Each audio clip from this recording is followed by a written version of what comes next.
Teď už je druhý díl hodnocení hororů. Dneska si budeme mluvit o jednom filmu od Jordana Peeleho, o hororu, který má 76% na CSFT. Je to přesně film Get Out. Českým překlade Uteč. Můžete dát like a odběr. Mým cílem je to sáhnout jenom 1000 odběratelů. Můžeme jít na video. Ve filmu můžeme vidět pár základních postav. Hlavní postava filmu je vlastně Chris. Jede se svojí přítelkyní na návštěvu k rodině té přítelkyně. Tak nevím, jak se ta přítelkyně jmenovala, to jsem taká zapomněl, ale budeme jí říkat třeba Jana.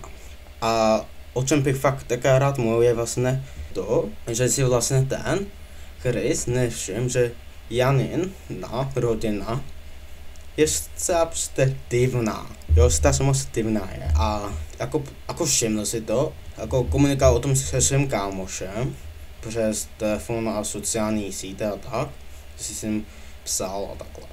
A jinak jakože jak si to neřeší.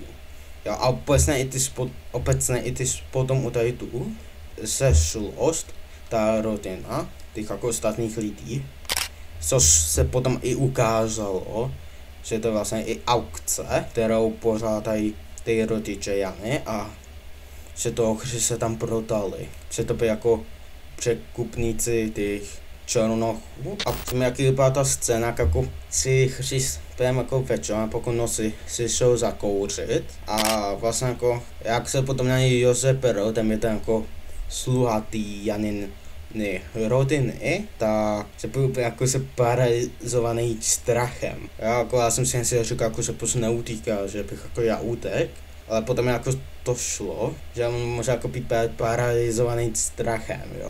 A jako přišlo mi trochu, že jako by byl v chillu, ale jako spíš paralizovaný strachem je, jo.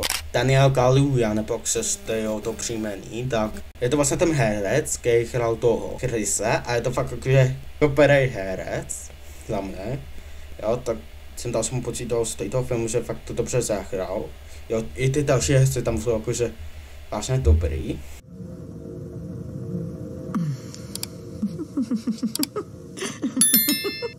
A obecně jakože to je dobrá scéna, je jako.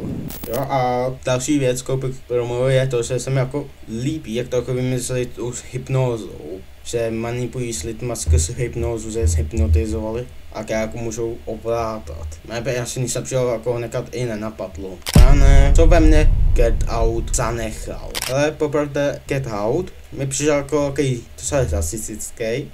Jo, celé, jo, ale to asi byl účel, já nevím. Jo, ten rasismus tam toho nechat cítit, jo, už jako od začátku. To tak aspoň přišlo, jo.